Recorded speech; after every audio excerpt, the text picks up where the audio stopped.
melakukan, menggenapkan apa yang diwahyukannya kepada saudara dan saya. Yang diperlukan adalah percaya. Kalau saudara mau bersama Tuhan Yesus, tidak ada yang tidak bisa.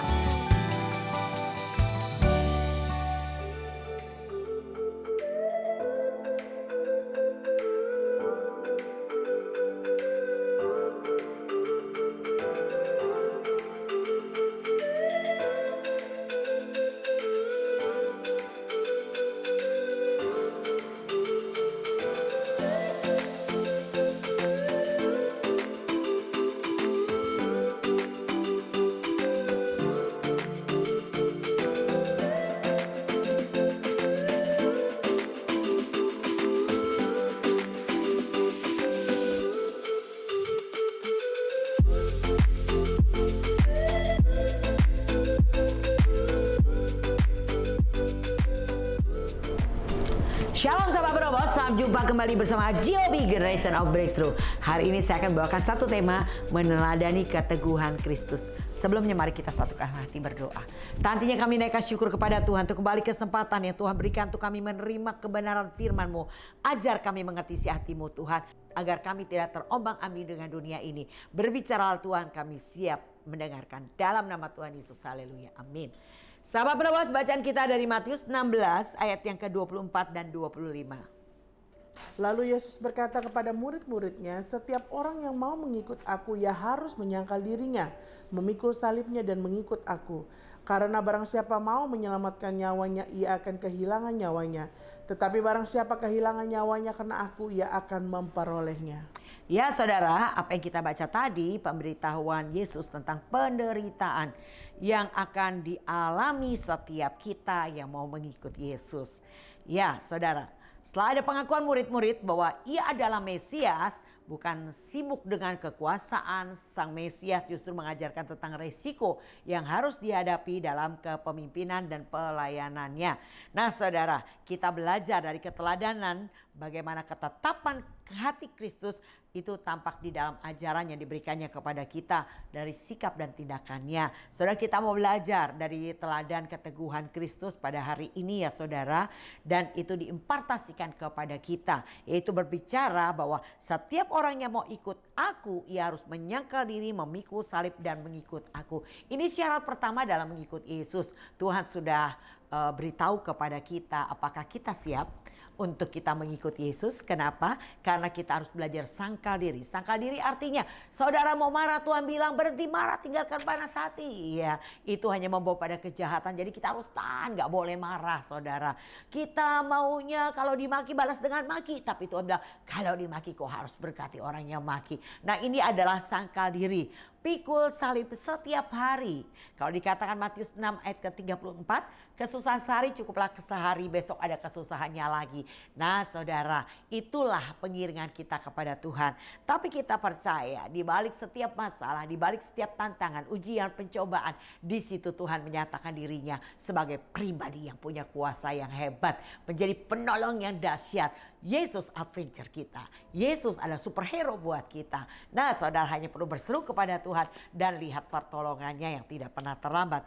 Saudara, kita belajar dari ketetapan hati Kristus, yaitu melalui ajaran, sikap dan tindakannya. Yang pertama adalah teguh menghadapi penderitaan. Kita baca ayat 21 dari Matius 16.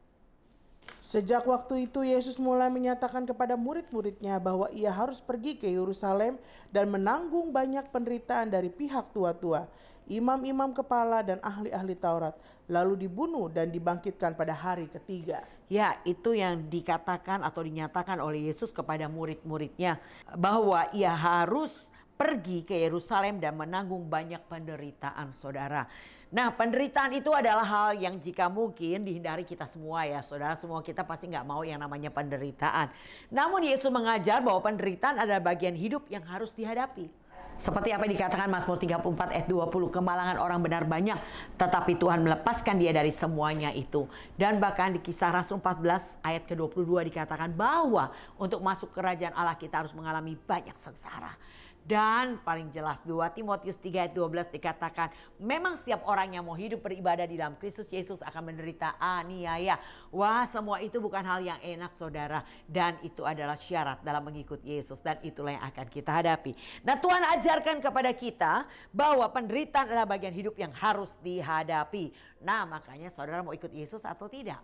Tapi percayalah, Paulus katakan dalam Roma 8 ayat ke-18, Sebab aku yakin bahwa penderitaan zaman sekarang ini tidak dapat dibandingkan dengan kemuliaan yang akan dinyatakan kepada kita. ya, Paulus katakan penderitaan zaman sekarang ini yang ditanggungnya gak ada apa-apanya dibanding dengan kemuliaan yang Tuhan sediakan baginya.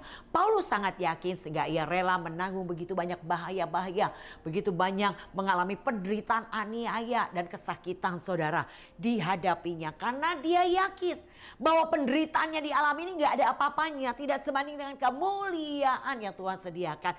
Begitu juga hendaknya dengan saudara dan saya. Percayalah, penderitaan kita alami tidak ada apa-apanya dibanding dengan kemuliaan. Bahkan kalau saudara baca dalam Yohanes 16 ayat ke-22, Demikian juga kamu sekarang diliputi duka cita, tetapi aku akan melihat kamu lagi dan hatimu akan bergembira, dan tidak ada seorang pun yang dapat merampas kegembiraanmu itu daripadamu. Iya, dikatakan demikian juga ya saudara, saat ini kita diliputi duka cita, tetapi pada saat dia datang menyatakan kemuliaannya, maka kita akan menerima kegembiraan yang tidak ada satupun yang dapat merampasnya.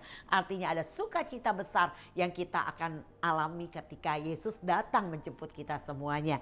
Jadi oleh karena itu saudara, mari kita tetap teguh dalam penderitaan, karena ada janji di balik penderitaan ada kemuliaan, di balik salib di situ ada kemuliaan ya saudara. Sebagaimana Ayub, kita belajar tentang Ayub saudara, di mana dia hadapi setiap prosesnya walaupun sempat juga bersungut, sempat juga mendingan aku tidak usah dilahirkan kata Ayub, sempat juga begitu ya saudara. Nah, Ayub jalani prosesnya sampai dia melihat kemuliaan Tuhan, di mana dia diberkati 2 kali lipat, diberi kesehatan di tubuhnya, lalu diberi kembali anaknya 10, bahkan lebih cantik, lebih ganteng saudara dari sebelumnya. Ya saudara, Yesus tidak melarikan diri dari penderitaan. Dengan teguh hati ia mengajarkan kepada kita untuk melawan penderitaan dengan keberanian. Halo saudara, perlu sadari kita diberi penolong yang hebat, yang tinggal bersama dengan saudara dan saya, yaitu Roh Kudus. Itu pribadi yang hebat. Jadi oleh karena itu saudara tidak perlu takut dengan penderitaan. Penderitaan adalah bagian di mana saudara akan melihat kemuliaannya. Semakin besar masalahnya, semakin dahsyat kemuliaannya. Saudara, mari kita hadapi setiap proses kita. Jangan takut, jangan lari dari proses. Engkau tidak akan pernah melihat kemuliaannya. Nah saudara, di tengah-tengah kebiasaan orang yang kecil hati, lalu melarikan diri dari kenyataan, di situ Tuhan terus mengajarkan untuk kita bersikap teguh di masa-masa sulit saudara ya. Kalau saudara baca di dalam firman Tuhan, dari Kejadian sampai dengan Wahyu, kita akan belajar dari kitab para nabi-nabi, pengalaman para rasul. Di situ banyak pelajaran yang sangat luar biasa, memberi teladan buat kita, terutama teladan Yesus tentunya, dan pengajaran yang ditinggalkan. Dikatakan di dalam 1 Petrus 2 ayat ke-21, Sebab untuk itulah kamu dipanggil, karena Kristus pun telah menderita untuk kamu dan telah meninggalkan teladan bagimu, supaya kamu mengikuti jejaknya. ya, Yesus sudah meninggalkan teladan supaya kita mengikuti jejaknya. Jadi sudah ada teladan Tuhan Yesus, saudara hanya perlu ikutin aja saudara. Sudah ada tuntunannya, sudah ada petunjuknya. Sehingga saudara tidak perlu sulit lagi berpikir bagaimana saudara bersikap dan bertindak. Engkau hanya perlu belajar dan melangkah bersama dengan Yesus. Ikuti teladannya di setiap masalah yang kau hadapi.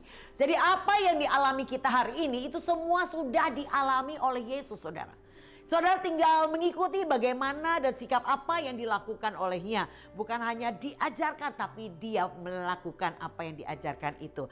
Nah saudara, kita belajar dari kesaksian para nabi, para rasul, dan pengajaran Tuhan sendiri. Dan bagaimana respon-respon Tuhan Yesus di setiap penderitaan yang dialaminya.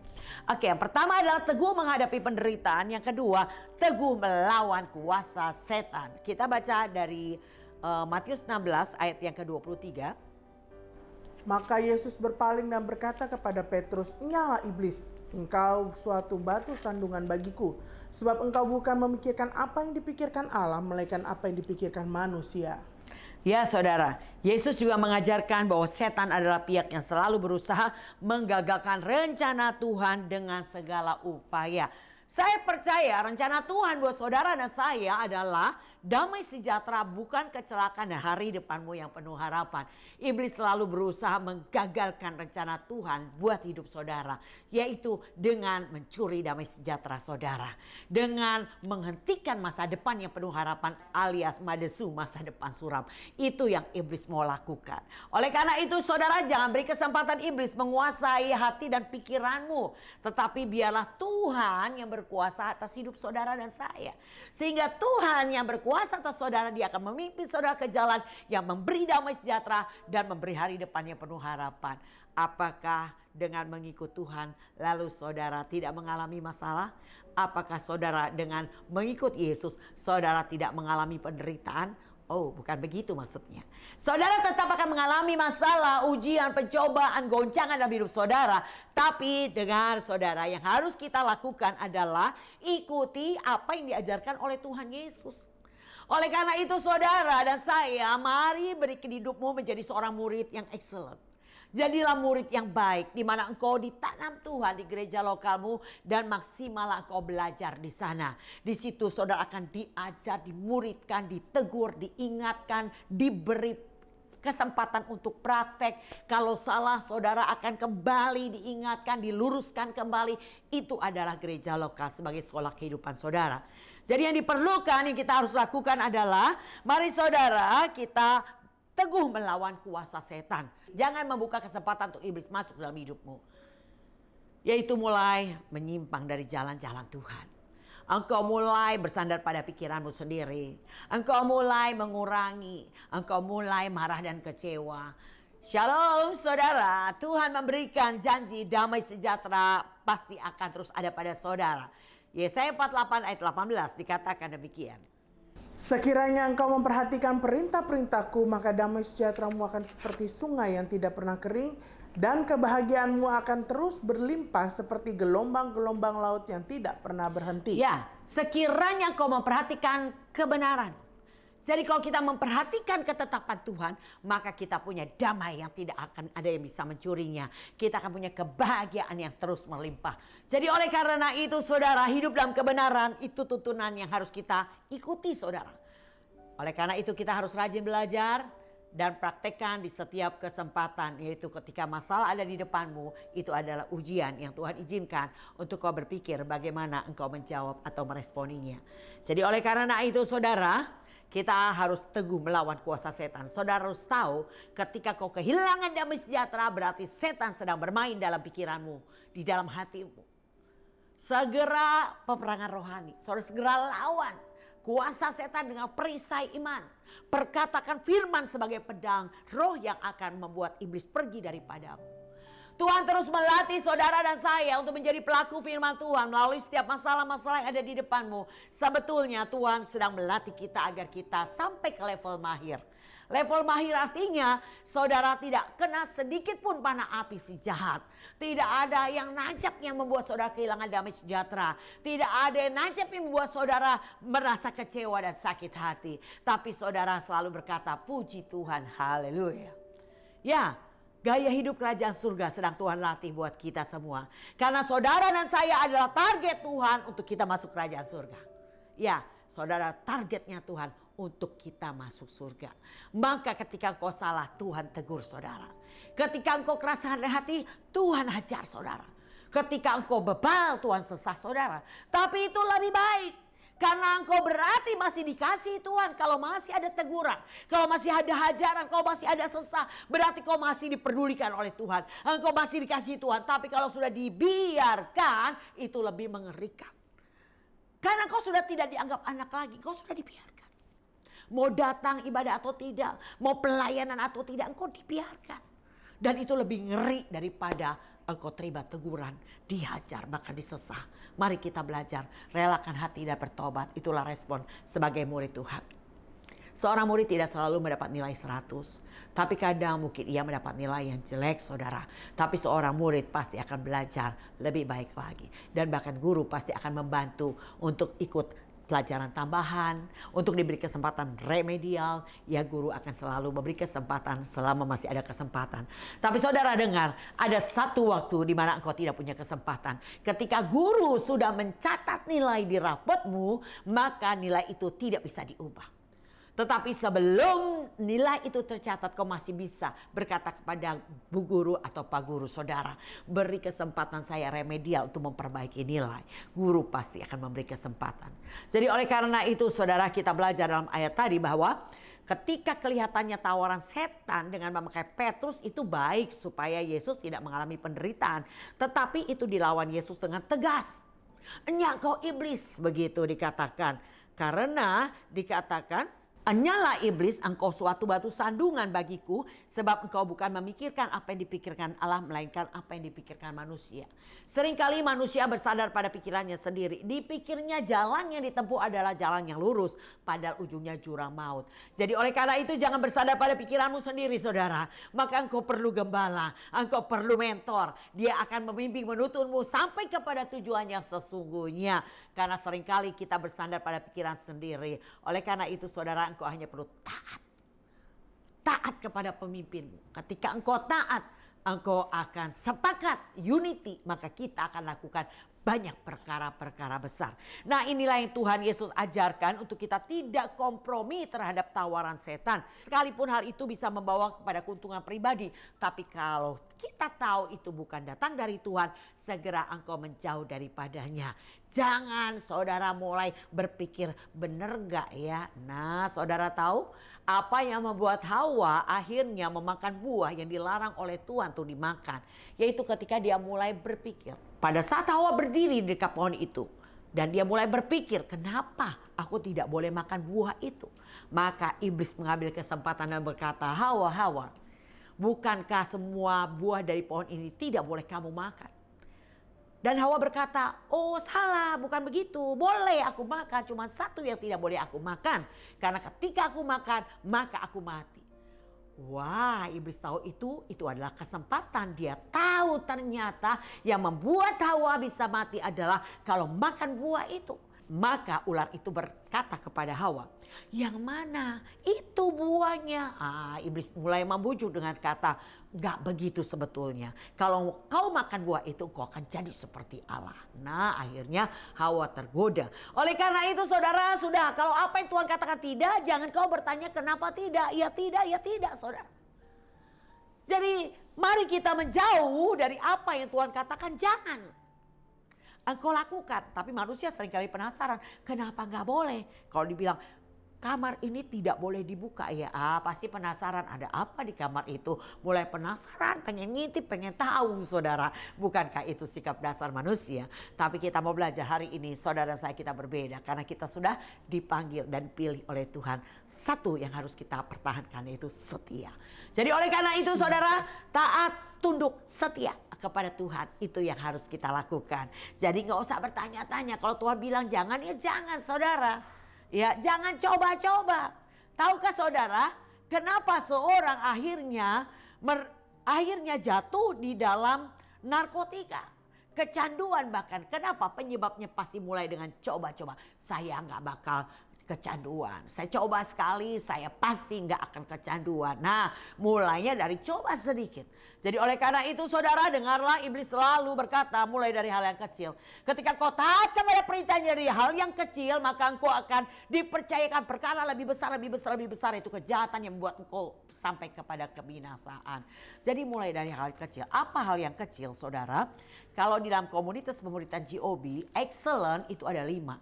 Yaitu yang pertama, tidak bolos doa pagi, tidak bolos pemuritan, lalu baca Alkitab tiap hari, buat kuis setiap hari, dan kelima, on cam ketika ibadah Zoom. Nah saudara, mulai hal yang kecil yaitu ketidaktaatan. Enggak on cam, enggak apa-apa, aku ada juga kok saudara. Nah itu mulai dari hal yang kecil, itu celah. Saudara, dalam media Zoom, on cam dan off cam itu dampaknya sangat besar. Itu adalah gaya hidup. Ketika kau fokus, maka engkau akan on cam. Pasti engkau akan mulai prepare diri tentunya. Seperti kita datang dalam ibadah, saudara, saya percaya saudara pergi ke gereja, nggak mungkin saudara bangun tidur langsung pergi ke gereja. Pasti saudara mandi, saudara dandan, pakai baju yang rapi untuk saudara pergi ke rumah Tuhan. Bukankah demikian? Begitu juga saudara di dalam ibadah online, juga saudara masuk dalam hadirat Tuhan untuk berjumpa dengan Tuhan. Persiapkan diri saudara. Saya kalau udah waktunya doa pagi, saya langsung cuci muka, sikat gigi, saya tetap dandan, saya tetap enggak lupa saudara jambul sedikit ya. Nah, dan saya on cam dengan keadaan siap dan rapi. Nah begitulah karena kita sedang berjumpa dengan Tuhan. Ada orang yang off cam cuma alasan males ganti daster, males dandan. Halo, saudara sedang berjumpa dengan Tuhan yang hebat. Yang Tuhan berkata di dalam Mazmur 2 ayat 11. Beribadahlah kepada Tuhan dengan takut dan ciumlah kakinya dengan gemetar. Sikap yang sangat hormat itu harus ada pada kita kepada Tuhan. Seperti kalau presiden mau berjumpa dengan saudara, tentunya saudara mempersiapkan diri sedemikian rupa untuk saudara berjumpa dalam keadaan rapi dan sopan. Nah begitu juga kita kepada Tuhan. Mulai dari hal yang kecil. Iblis selalu mulai dari hal yang kecil. Ketika engkau tidak taat dalam hal kecil, engkau pasti akan tidak taat dalam hal-hal berikutnya. Mulai dari kecil. Seperti Tuhan katakan, ketika engkau bisa dipercaya perkara kecil, aku akan mempercayakan kau perkara lebih besar. Dan itulah yang iblis juga lakukan, tapi untuk hal yang jahat. Nah oleh karena itu saudara, kita pelajari kembali. Jangan kompromi terhadap tawaran setan. Kalau saudara tahu itu tidak baik, mari saudara jauhi dan lakukan yang terbaik. Beri yang terbaik buat Tuhan selagi ada kesempatan hari ini. Sebab ada waktunya engkau tidak punya kesempatan lagi. Yang ketiga, pelajaran dari Tuhan yaitu teguh mengajar kebenaran. Kita baca dari Matius 16 ayat ke-26. Apa gunanya seorang memperoleh seluruh dunia tetapi kehilangan nyawanya? Dan apakah yang dapat diberikannya sebagai ganti nyawanya? Ya saudara, kalau di ayat atasnya dikatakan siap orang yang mau ikut aku ya harus menyangkal diri, pikul salib dan mengikut aku. Karena barang siapa mau menyelamatkan nyawanya, ia akan kehilangan nyawanya. Tapi barang siapa kehilangan nyawanya, karena aku ia akan memperolehnya. Apa gunanya saudara kita memperoleh dikatakan seluruh dunia tapi kehilangan nyawa. Karena yang terpenting bukan apa yang saudara miliki di dunia ini. Karena kita tahu itu tidak dibawa. Ku tak membawa apapun juga saat ku datang ke dunia. Ku tinggal semua pada akhirnya saudara. Inilah yang ku punya. Apa saudara? Hati sebagai hamba yang mau taat dan setia. Ini saudara yang harus ada pada saudara saya. Hati seorang hamba. Hamba yang taat dan setia. Mari kita miliki itu saudara. Berikan yang terbaik yang bisa kau berikan buat Tuhan selagi ada kesempatan hari ini. Jadi saudara, firman Tuhan jelas katakan apa gunanya, apa artinya hidup ini tanpa Yesus kau miliki. Ya, tanpa Yesus kau tidak mempunyai arti dalam hidupmu. Tapi hidup jadi berarti sebab Yesus hidup. Ya, karena Yesus hidup dalam diri saudara, hidup saudara jadi berarti. Kita bisa lakukan banyak perkara besar bersama dengan Tuhan Yesus. Amin. Nah oleh karena itu saudara, kita belajar apa yang diajarkan Yesus dalam ayat-ayat ini juga menunjukkan tentang keteguhan hatinya Tuhan Yesus terhadap tantangan yang harus dihadapi. Tidak perlu takut tantangan seperti Sadrak, Mesak, Abednego berkata, jika Tuhan mau tolong aku, dia bisa tolong. Tapi kalau tidak, aku tidak akan menyembah kepada patung itu. Sekalipun di hadapannya adalah api, dapur api yang dipanaskan 7 kali lebih panas. Tapi Sadrak, Mesak, Abednego mempunyai keteguhan hati. Untuk tetap fokus kepada Tuhan. Untuk tetap beribadah kepada Tuhan. Untuk tetap tidak mau menyembah kepada patung. Dan kita tahu dampak akhirnya adalah Sadrak, Mesak, Abednego tetap hidup. Walaupun masuk ke dalam dapur api yang panasnya 7 kali lebih panas. Ya saudara, itulah yang Tuhan ajarkan kepada kita. Memiliki keteguhan. Untuk apa? Mengajar kebenaran ya saudara. Yesus tidak mengubah ajarannya menjadi lebih rendah dalam standar. Tapi tetap menekankan harga yang harus dibayar sebagai pengikutnya. Saya Tuhan percayakan pengajaran generation of breakthrough, yaitu generasi penerobos. Dengan slogan generasi penerobos, pasukan yang tidak terhentikan. Karena apa yang dilihat, karena apa yang didengar, karena apa yang dihadapi. Maju terus sampai garis finish. Ya, itu slogan kita, saudara. Nah, ketika Tuhan ajarkan slogan itu, gak banyak orang yang siap. Banyak orang tidak kuat menghadapi ujian, tantangan, rintangan sehingga mereka terlempar. Apakah saya harus menurunkan standar pengajaran karena mereka orang yang tidak kuat? Oh tidak. Apa yang Tuhan taruhkan itu tetap yang saya ajarkan. Saudara kuat, saudara bertahan, saudara yang terima berkatnya. Karena Tuhan berkata di dalam Matius 24 ayat 13, barang siapa bertahan sampai kesudahannya, dia yang akan selamat. Mereka yang tahan uji, ketika diuji melalui berbagai pencobaan, mereka akan menerima mahkota kehidupan. Jadi saudara, yang diperlukan adalah bukan menurunkan kualitas pengajaran, tapi tetap bertahan. Satu sekolah yang mungkin kalau kita sebut ya BPK Penabur dengan kualitas dan standar pelajaran yang cukup tinggi, saudara. Dia tidak akan menurunkan pelajaran atau kualitas pelajarannya karena murid yang tidak bisa mengikuti pelajaran. Kalau mau sekolah ini ya standarnya begini, harus ikuti. Begitu juga Tuhan tetap dengan standar kualitas pelajaran yang diberikannya. Kebenaran yang diajarkannya adalah menyangkal diri, memikul salib, dan mengikut Yesus. Segala hal tidak ada yang lebih mulia daripada Yesus. Harus demikian ada pada saudara. Yesus yang termulia, Yesus yang terpenting, Yesus yang terdahsyat.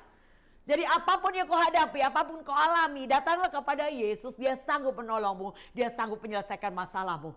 Serumit luar biasa masalahmu ketika kau bawa kepada Tuhan. Tuhan terlalu mudah untuk menyelesaikan masalahmu.